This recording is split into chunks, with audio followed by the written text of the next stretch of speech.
The sun rose thin and bitter that morning, spilling light like spilled whiskey across the frost-bitten fence posts of San Dismas Flats. A man with a coffee cup in hand heard a shout from the barn, and the West, once again, refused to stay buried. It wasn't the kind of morning that wanted to be disturbed, the kind where the chill still clung to the air like old breath, where even the dogs lay curled tight near the stove, tails twitching to dreams of rabbits they'd never catch. But the shout tore through it, sharp and unnatural, and Ezekiel Mercer stood from his porch chair, slow, with a spine that didn't move like it used to, and a coffee gone cold in his hand. He didn't speak. He rarely did when there was noise enough already. Years had taught him something about noise, that most of it wasn't worth answering. The voice that called again was Jubal's, tight with confusion, and warning both. "Boss, there's something in the trough." Ezekiel turned toward the barn. Boots echoing softly against frost-bitten planks. He didn't hurry. Never had. Not even when bullets cut through the air like hornets in Missouri. The morning wind tugged at his coat as he reached the barn. 3 hands were already clustered around the water trough, shifting on the balls of their boots like they couldn't decide if they were spooked or just offended. What Ezekiel saw there stopped him, not with fear, but with the slow heaviness of recognition. A girl. Thin as kindling and caked in molasses mash, crouched inside the trough like some half-starved possum. Her hands, raw and cracked, clutched fistfuls of grain, as if every oat were treasure. Her hair was tangled with hay, her lips glistening with something that wasn't quite hunger and wasn't quite desperation. Just a kind of empty. A hollow the wind might have carved out, if given time and grief enough. She looked up when the hands stepped back, but not with fear. Worse than fear. Her eyes were vacant, like the part that held fear had been burned out long before. One of the younger ranch hands took a cautious step forward, reaching for her wrist. That was when Ezekiel raised a single steady hand. "Stop," he said. The word wasn't loud, didn't need to be. The girl didn't run, she didn't flinch, she just kept chewing. Ezekiel's boots crunched on hay as he stepped forward, slow and even, like you'd approach a wild colt in the woods. The coat slipped from his shoulders without a word, and he draped it over hers. The silence inside the barn pulled tight, the kind that had tension in its breath. "You eat first," he said, crouching beside her. The word that followed, "daughter," was barely more than a breath. Maybe no one heard it but him. Maybe he didn't know why he said it at all. But it fell into the space between them like something sacred, something that didn't ask for permission. She clutched the coat tighter, her fingers trembling as they sank into the wool lining. Behind him, Jubal spat in the straw. "You just gonna let her squat here like a stray?" "She's not a stray," Ezekiel said. "She's a child." "She's trouble," someone muttered. "So was I," Ezekiel replied, rising slow like a man unbothered by judgment. He didn't grab her hand, didn't pull her or lead her like livestock.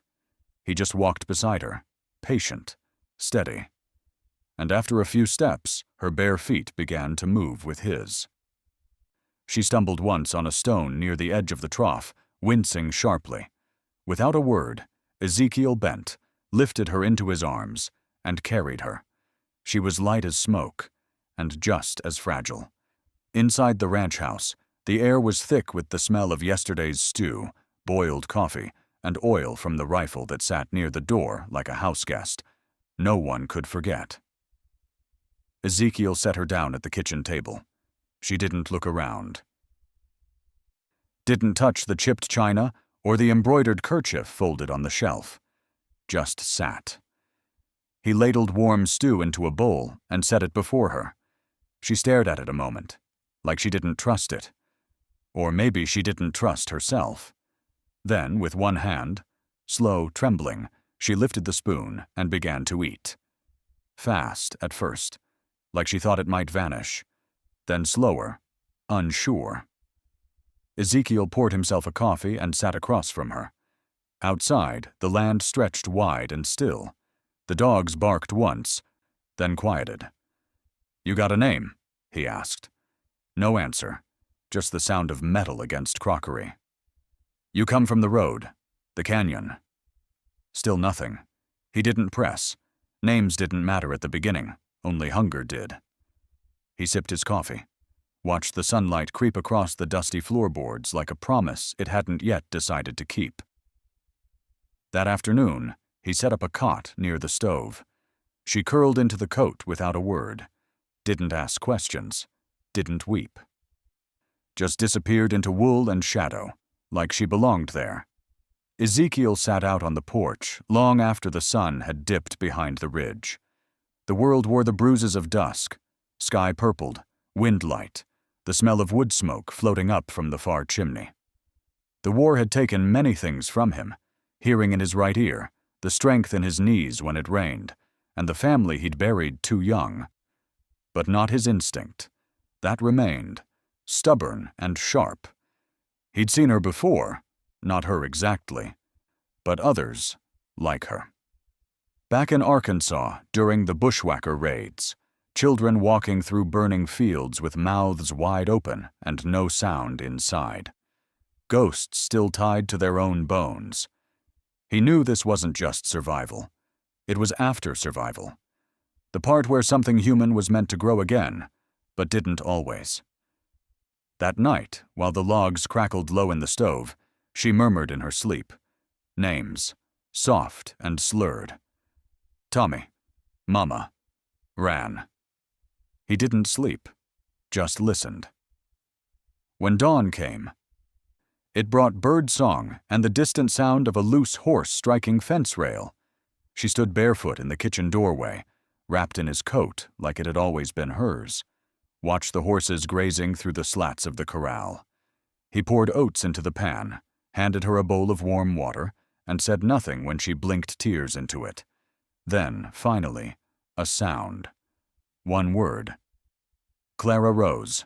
He nodded. Good to meet you, Clara Rose. She didn't smile, but something in her shoulders loosened. Later that morning, Jubal rode in from town with dust on his hat and sweat down his neck. The news he brought wasn't loud, but it traveled hard. Saloon's got word of a gang, he muttered as he tied off his reins. Movin' through the southern basin, burned out a farm near St. Elmo. Folks say it's Barrow Creed and his riders. Ezekiel's jaw went tight. They say he's got a red bird on his neck, uses kids to bait ranchers out, shoots the men, keeps the girls. The wind changed then, dry, bitter. Ezekiel looked toward the barn. Clara Rose was out by the fence, brushing the coat of a stray dog that had wandered into the yard. Her movements were slow, focused.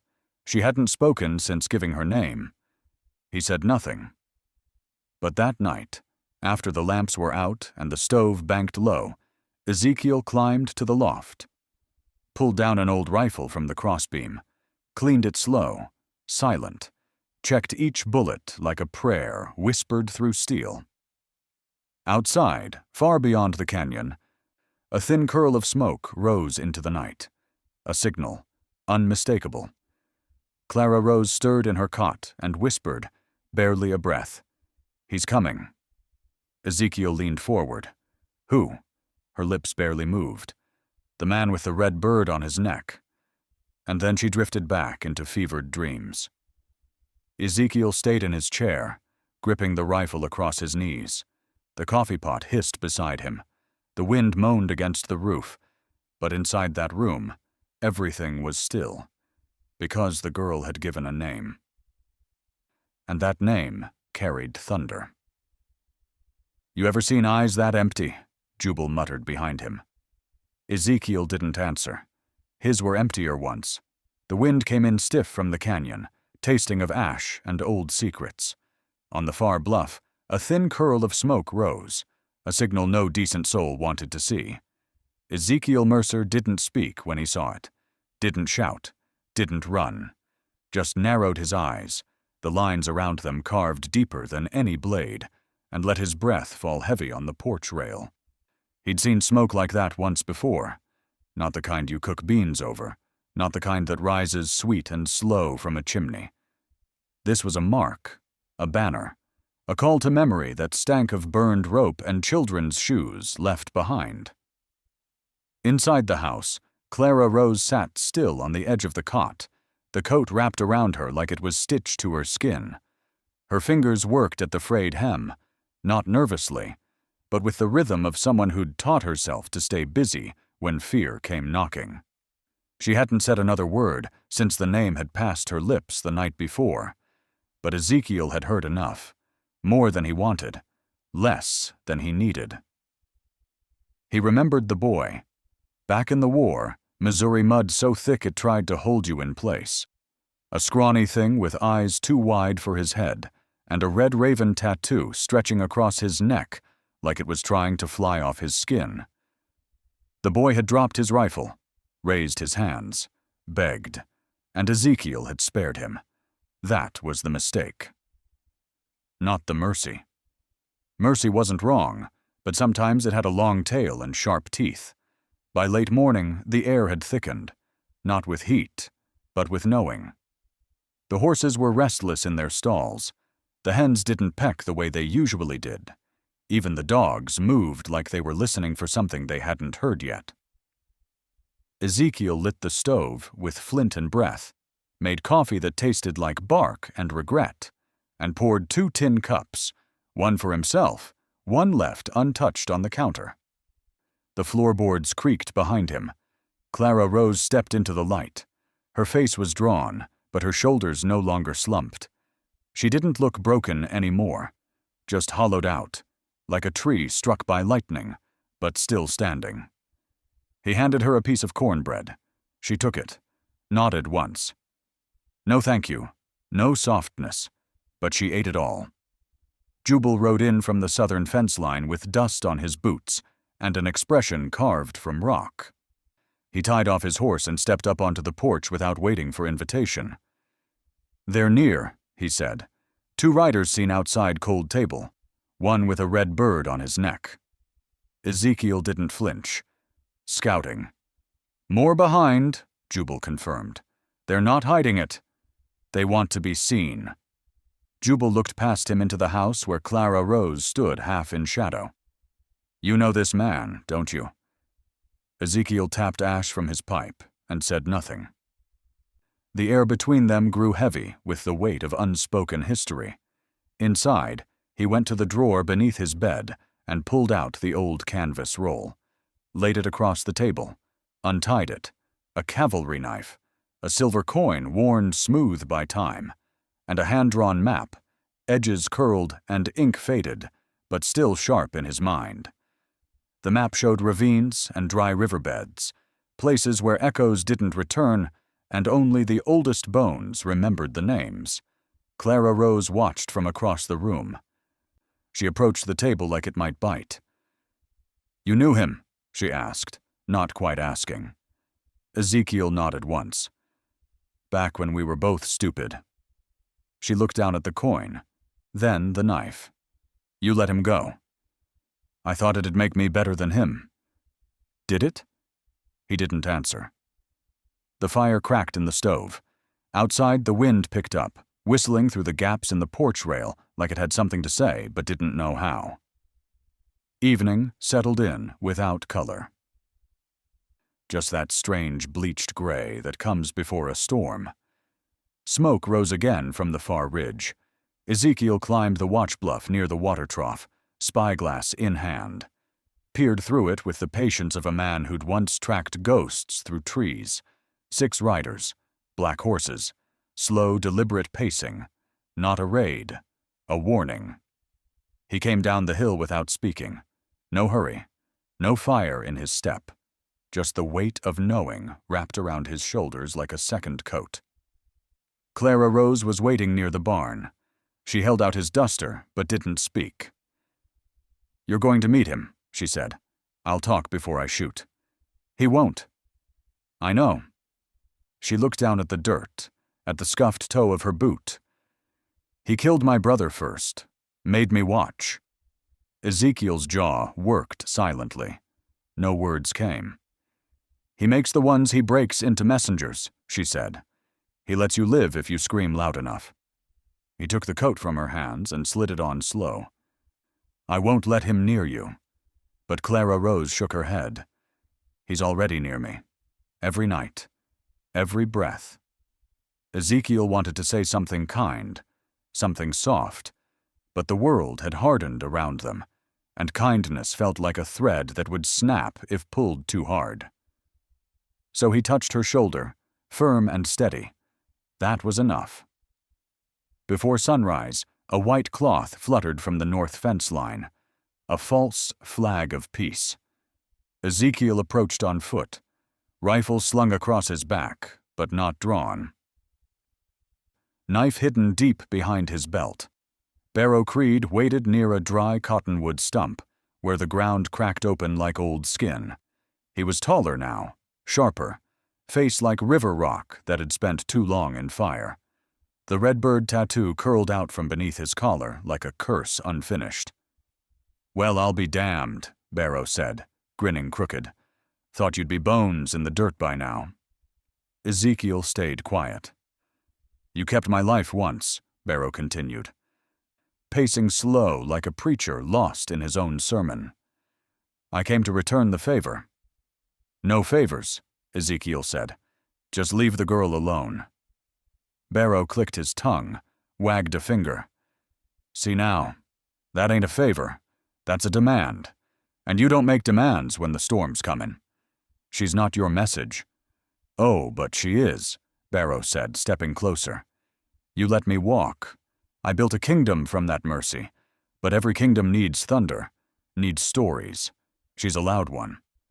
The kind men whisper about when they're deciding whether to stand or kneel." "I'm not afraid of your thunder." Barrow's grin slipped. "Then why are your hands shaking?" They weren't, but Ezekiel didn't argue. He turned and walked back toward the ranch, boots pressing deep into the dust. Not fast, not slow, just steady. Barrow didn't shoot him. Not yet. That night, Ezekiel locked the gates. The ranch hands took up quiet positions near the fences.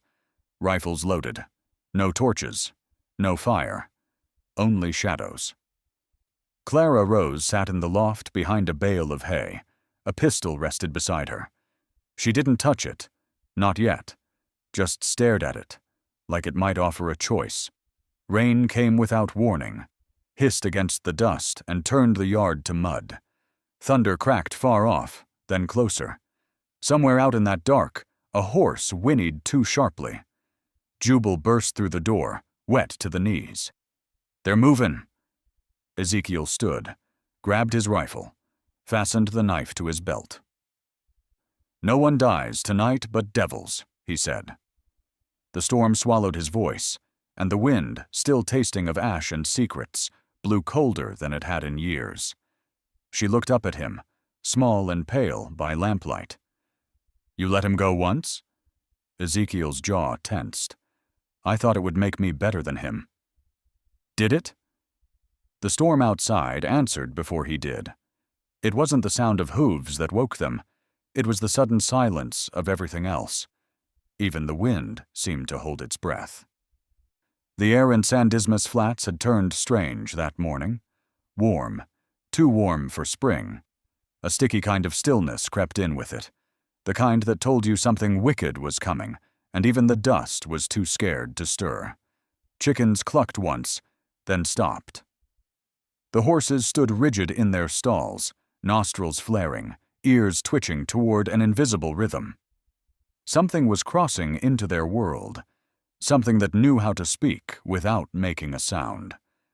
Ezekiel Mercer stepped out onto the porch with his Henry rifle across one shoulder and an iron calm in his step.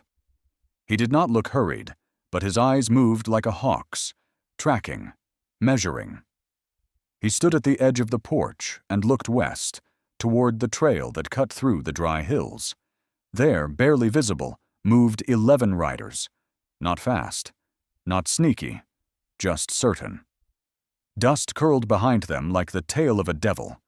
The red sashes tied at their waists flicked like snake tongues in the breeze. They rode side by side, not for formation, but for show, a blade drawn against the land.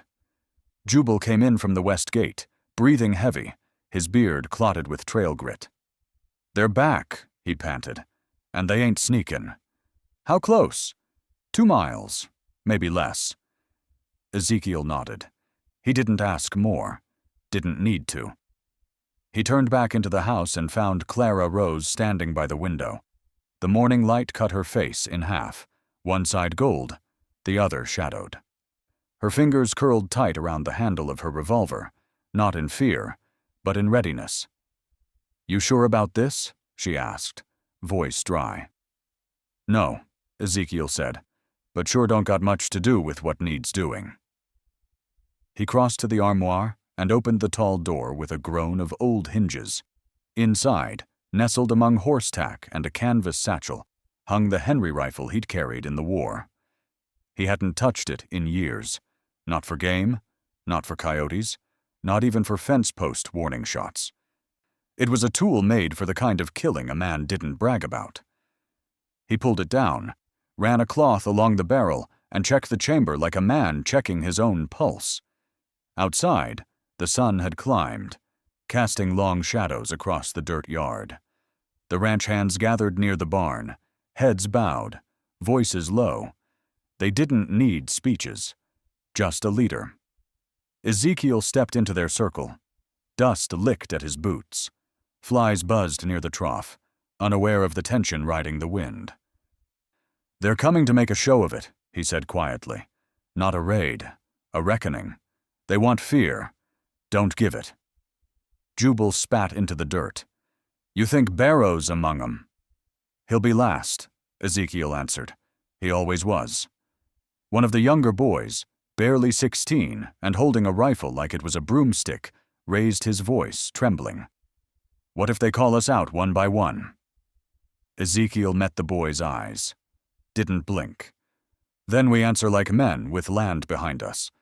And people who matter." The boy nodded, jaw clenched tighter than his grip.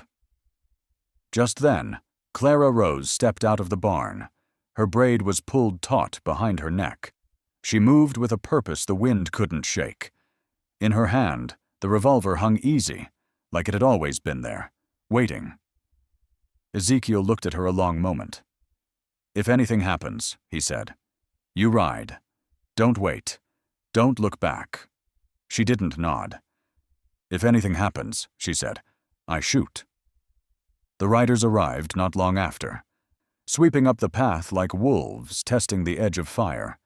They stopped just short of the front gate, their horses snorting and pawing the dust. They said nothing for a moment, just sat there, watching.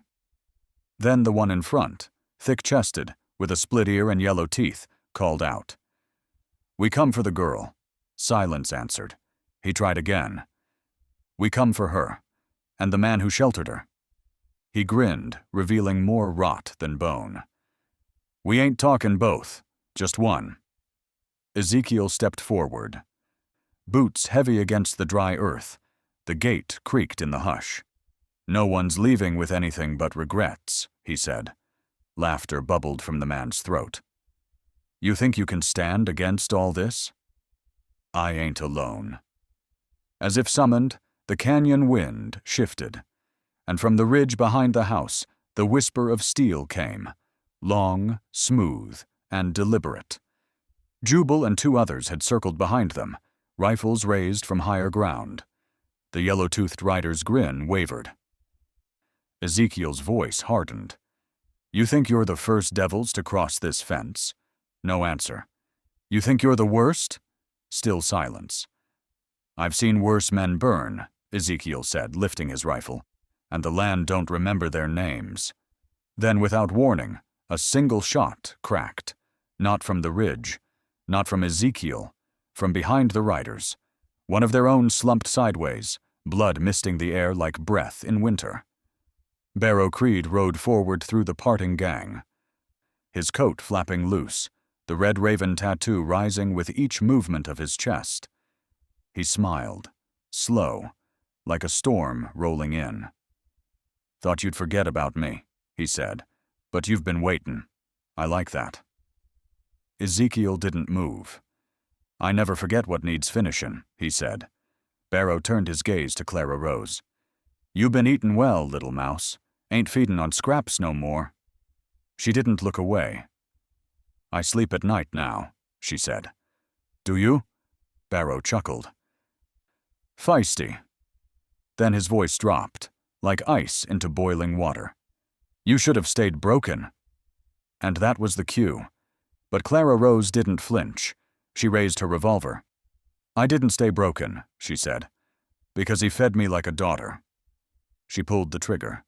The shot struck the dirt near Barrow's horse. Not a kill, but a statement. A girl who once ate grain from a trough now aimed steel at the man who made her scream. Barrow's smile faltered. He looked around at his gang. They shifted uneasily in their saddles. Ezekiel stepped forward, rifle steady. "You want to be legend, Barrow?" The air between them thinned. "Then let the story end here." Dust swirled like smoke around their boots. Horses stomped and snorted, sensing the tension rising like thunder. Then, like a string pulled too tight, the silence snapped. Barrow's smile vanished. "You should have stayed broken." But Clara Rose had already cocked the hammer again. The standoff cracked like lightning, not with a roar, but with the sudden snap of every man moving at once. And just like that, the West remembered it had teeth. The gunshot Clara Rose had fired hadn't been meant to kill, but it had loosened the knot holding the world together. The gang erupted like hornets kicked from a nest, some reaching for rifles, others spurring horses to circle the yard, like wolves testing a fence. And then came the thunder. Rifles cracked from the ridge, echoing off the canyon walls. Muzzle flashes lit the blinding dust. The dry air filled with noise so loud it silenced thought. Ezekiel dropped to one knee, steady as a tree struck by wind, and fired once, twice, controlled. His eyes didn't blink. His hands didn't shake. He wasn't aiming wild like a scared boy. He was marking targets like a man who had danced with death and learned its rhythm. Clara Rose ducked behind the porch post, her revolver clutched to her chest. A bullet tore through the wood above her head, splinters falling like stinging rain. She breathed once, sharp, and leaned out just enough to fire. The kick surprised her, but her hand stayed firm. The shot hit dirt near a rider's horse, sending it rearing. Another man cursed and pulled back, spooked. Jubal's voice carried from the ridge. "Take their horses." Two of the riders tried to wheel and run for the outer gate. Their mounts bucked under the noise, one collapsing in a heap. The man riding it screamed as he hit the ground, wrong and hard. Another tried to crawl for cover behind a trough, but was dropped clean by a single shot from a ranch hand above.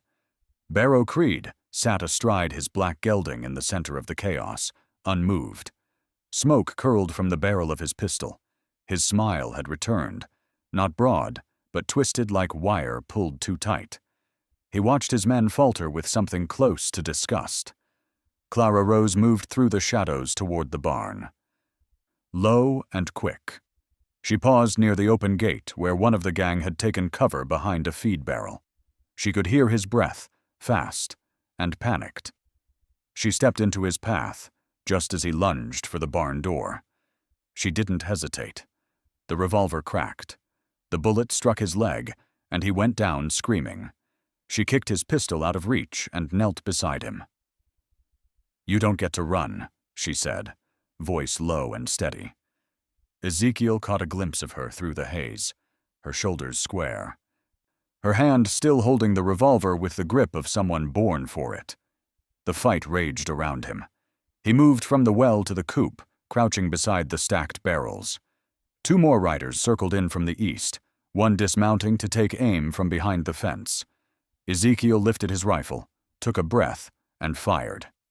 The rider atop the trough who thought he'd found high ground fell backward into the water with a splash, arms flailing. He didn't rise again. The barn door swung open, and one of the younger ranch hands bolted out, dragging a wounded comrade by the arm. Blood soaked the boy's shirt. Polly, barely 20, hit in the gut. His boots left red streaks in the mud. Jubal called out from the ridge, "We're thinning them!" But Barrow still hadn't moved. He dismounted then, slow, like a man stepping into church. His boots hit the dirt with a dull thud. He raised his hand, not to surrender, but to gather what remained of his gang. "All right," he said. Voice calm as a still lake. "We've had our fun." Ezekiel emerged from behind the woodpile, his rifle leveled at Barrow's chest. His face was wet with rain and grit, streaked with smoke. His coat clung to him like armor. "You come for thunder," Ezekiel said, stepping forward, "and found the storm waiting." Barrow's eyes narrowed. He reached for the pistol at his side, but not fast enough. Ezekiel fired. The bullet struck his shoulder, sending him spinning to the ground with a grunt. His pistol flew from his hand, skidding across the mud. He lay still, gasping, the red bird on his neck now smeared with blood. The gang hesitated, confused, leaderless. Clara Rose stepped forward, her boots soft against the slick ground. She stood near the barn door, revolver lowered but not forgotten. Her braid had come loose in the fight, strands of hair clinging to her damp cheeks. She didn't speak. She didn't need to. One of the remaining riders kicked his heels into his mount and bolted. 2 others followed, choosing flight over loyalty. They vanished into the dust like cowards in a burning house. Ezekiel held his rifle steady as the quiet fell again. Not peace, just aftermath. Smoke hung in the air. The cries of the wounded punctuated the stillness. A few moaned. Most didn't. Jubal descended from the ridge with 2 of the hands, rifles still in their grip. Their faces were hard, relief and rage in equal measure. "We lost Polly," Jubal muttered. "Took one to the gut. Didn't make it." Ezekiel nodded once. His jaw clenched. His fingers flexed against the rifle's stock. He walked over to Barrow Creed, who lay groaning in the dirt, clutching his shoulder with a blood-slick hand. Ezekiel crouched beside him, watching the pain flicker behind his eyes. "You're still breathing," he said, voice like gravel. "But I figure that was always your problem." Barrow coughed, blood dribbling down his chin. "She was nothing," he rasped. "A mutt. A burden." Ezekiel didn't look at him, just stared at the ground. "She's the reason you're alive," he said. "If it were up to me, this'd be your last sunrise." Soft steps approached behind him. Clara Rose stood there now, revolver still at her side. She looked down at Barrow. Her face was unreadable. Her eyes burned clean. "I'm not you," she said. "That's what keeps me whole." And she turned, walked away without another word. The guns fell silent. The dust began to settle. Crows circled overhead. The wind stirred, lighter now, like something had been lifted. The battle was over, but the scars were just beginning to show. Barrow's smile vanished. "You should have stayed broken." But Clara Rose had already cocked the hammer again. By nightfall the canyon was quiet again, but it was not the same silence. It was a silence that had seen something and chose to keep it. A red haze hung in the air over San Dismas Flats. Not just from the firepower or the powder, but from the things that had been said without words. The kind of silence that comes after truth, after blood, after the pieces of a man or a town scatter and settle into what they'll be next. Some ranch hands had started gathering the bodies. Others hadn't moved much at all, just sat where they'd dropped after the last shot. Heads lowered like the weight of living was heavier than dying. Ezekiel Mercer stood in the yard with his coat darkened by blood, not his, and a rifle slack in one hand. His eyes scanned the land, slow and tired. The thunder had passed, but the storm wasn't gone. It had gone underground.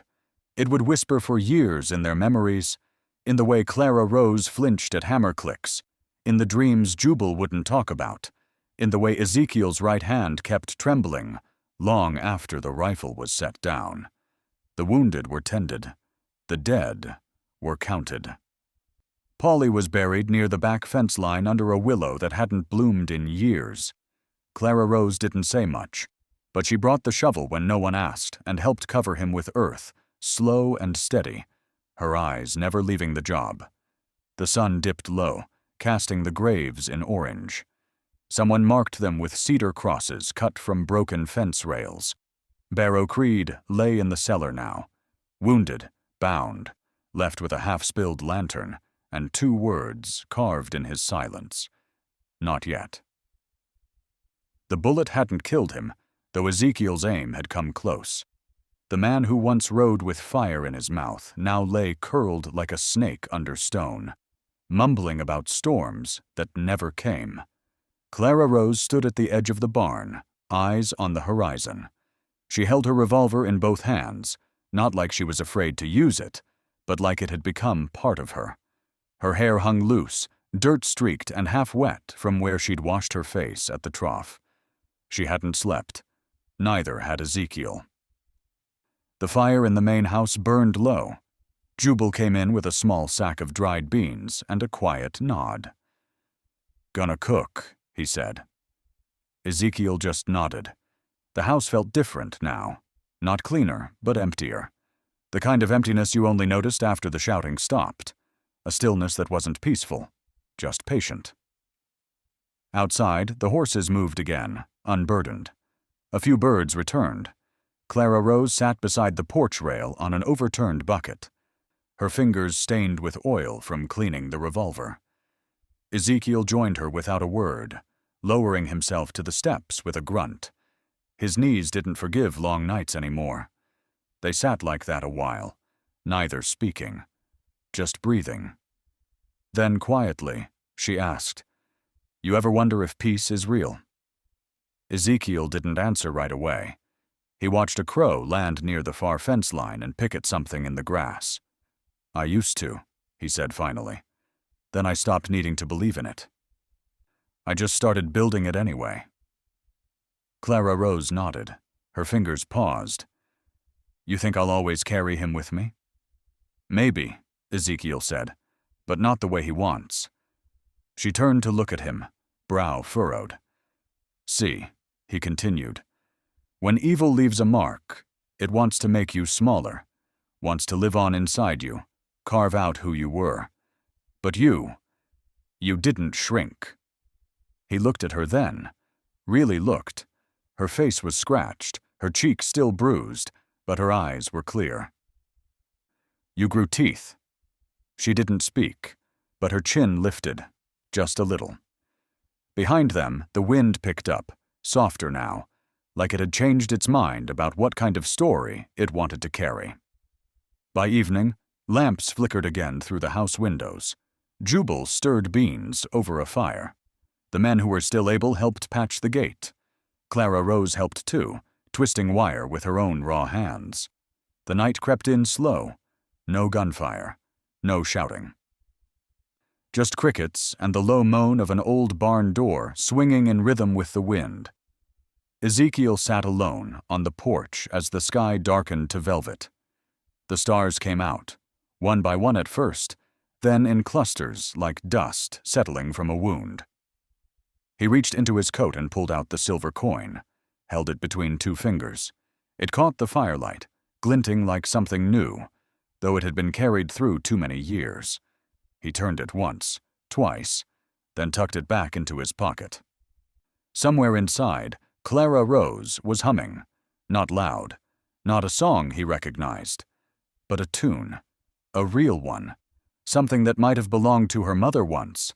That was enough. Barrow Creed would live, for now. Ezekiel figured death was too easy, too quiet. Let him sit with the silence for a while. Let him hear the sounds of the ranch rebuilding without him. That'd be the real punishment. Clara Rose had cleaned every part of her revolver. not because it needed it, but because the ritual helped. The polish, the wiping, the feel of steel and control. Her hands no longer trembled.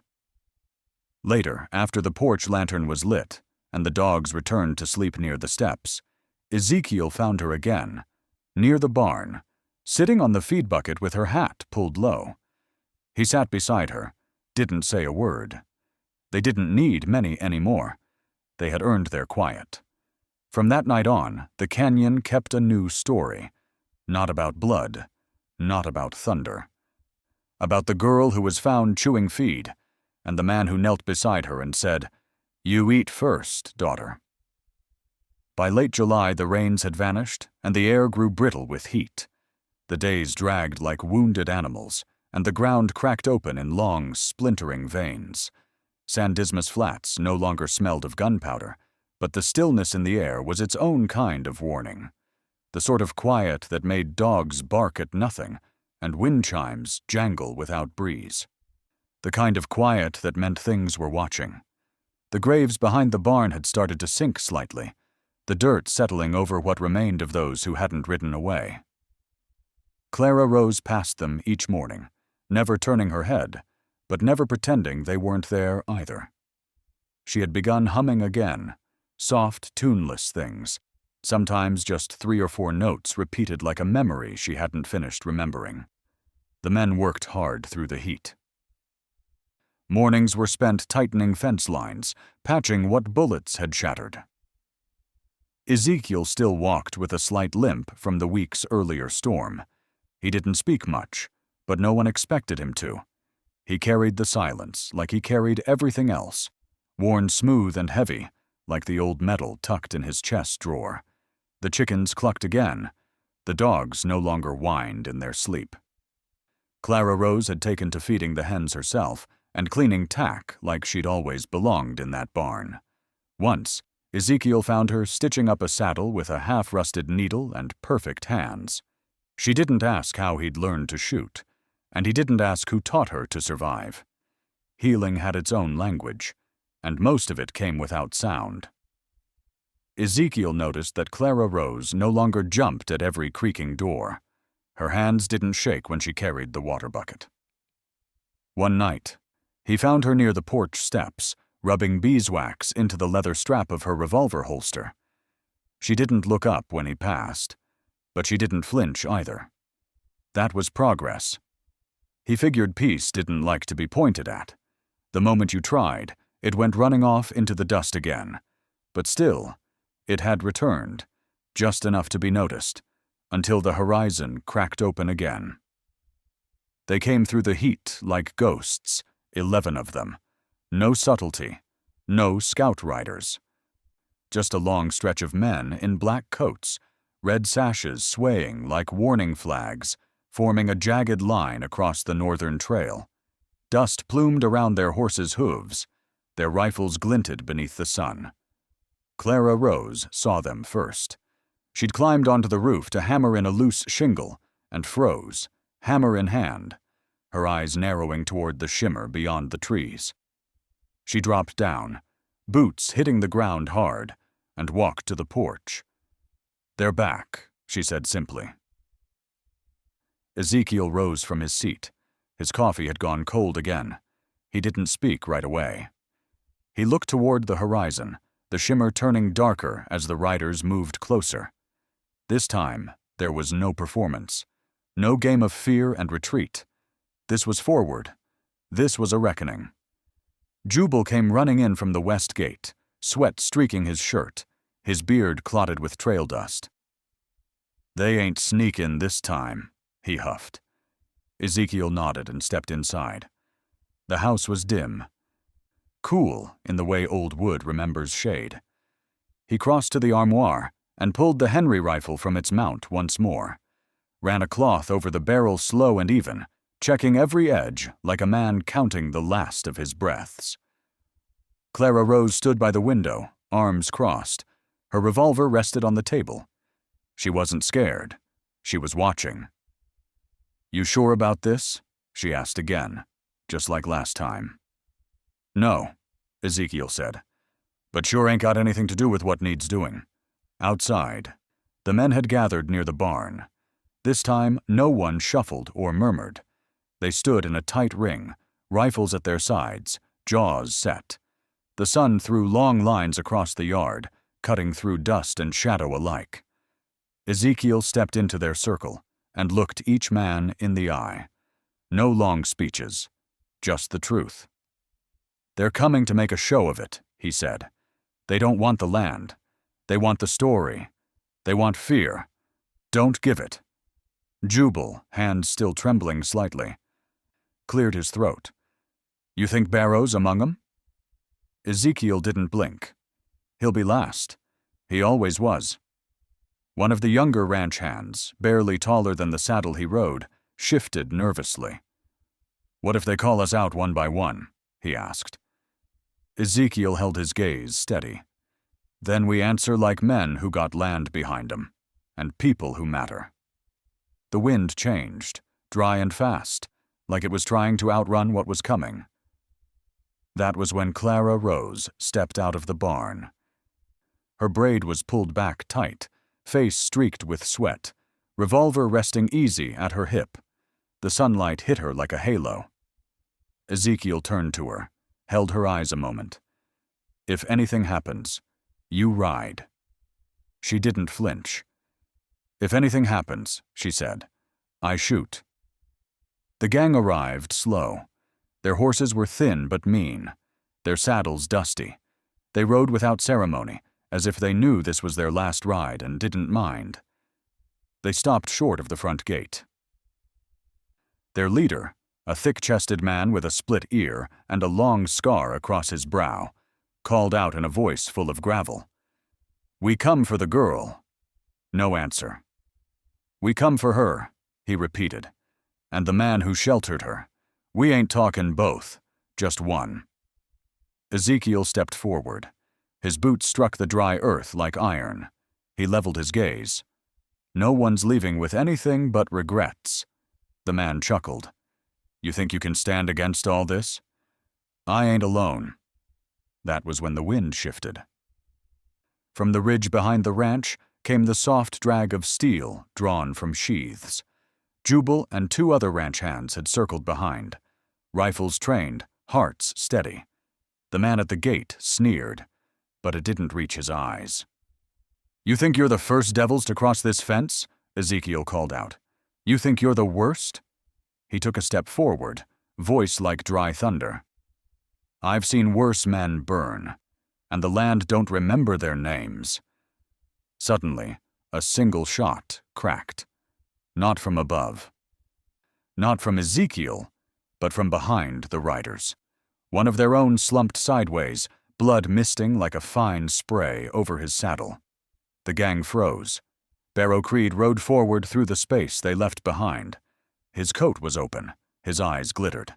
He looked thinner, meaner, like something starved not for food, but for power, for one last echo. "Thought you'd forget about me," he said. "But you've been waitin'. I like that." Ezekiel didn't move. "I never forget what needs finishin'." Barrow turned to Clara Rose.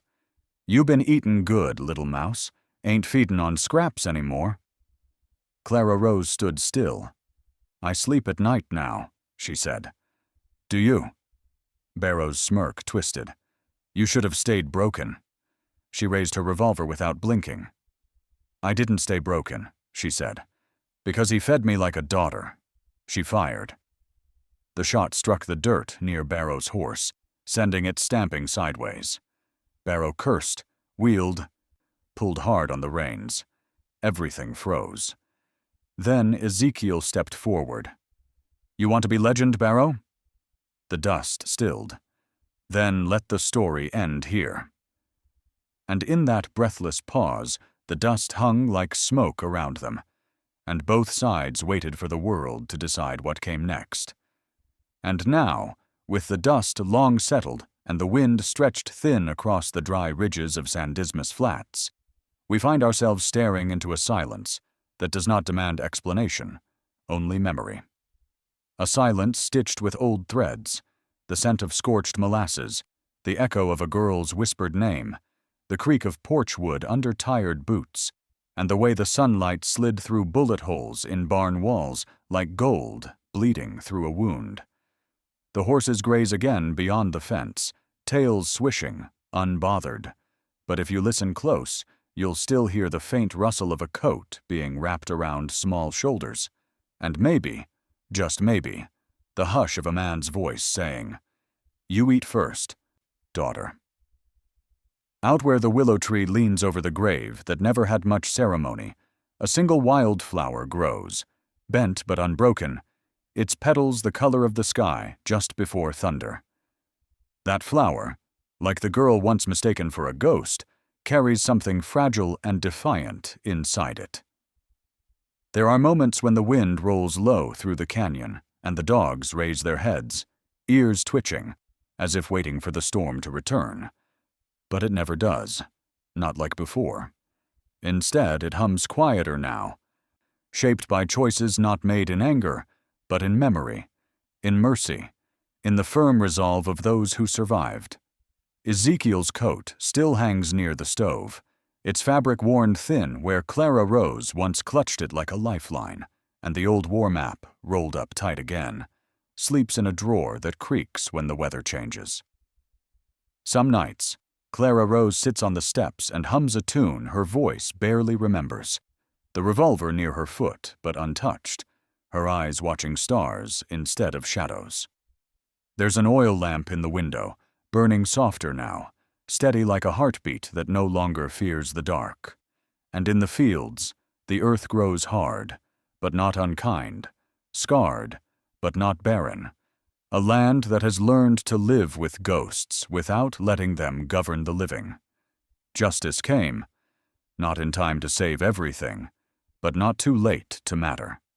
It didn't come on a galloping horse or in the crack of a judge's gavel, but in the hand that didn't pull the trigger, in the silence that chose not to scream, in the courage to break the cycle by refusing to be like the ones who did the breaking.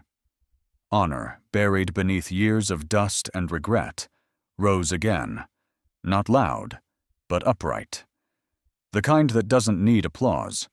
And the forgotten woman, the one they once mistook for broken, stood her ground, and in doing so, gave shape to something better than revenge. Kindness, armed and patient, endured. The truth, stubborn as rust on an old spur, didn't need to be believed by many. It just needed one person to carry it forward, to guard it like a flame in the wind. Now, when old-timers speak of that spring in 1887, they don't talk just of gunfire or gang colors or even the red bird that flew across Barrow Creed's neck. They talk of the girl who once chewed grain in a trough, and the man who gave her a bowl, a coat, and the right to hold her ground. They speak softer when they tell it, like the story still holds weight that ought not be disturbed. And when they pause at the end, it's not for lack of words, but out of respect, for what was lost, for what was found, and for what still lingers in the bones of the land. If any part of this tale has sat quiet inside you, like a soft ache or a warm ember, leave a small sign below, so we know the world still has room for stories like this. If you still believe that redemption is worth the journey, that kindness can hold a gun if it has to, and that a broken thing can be whole again, then tip your hat in the comments, or light a lamp in your heart.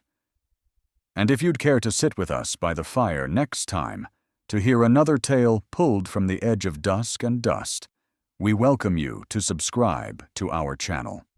Because out here, where the land still listens, we reckon stories like this ain't just for telling, they're for remembering.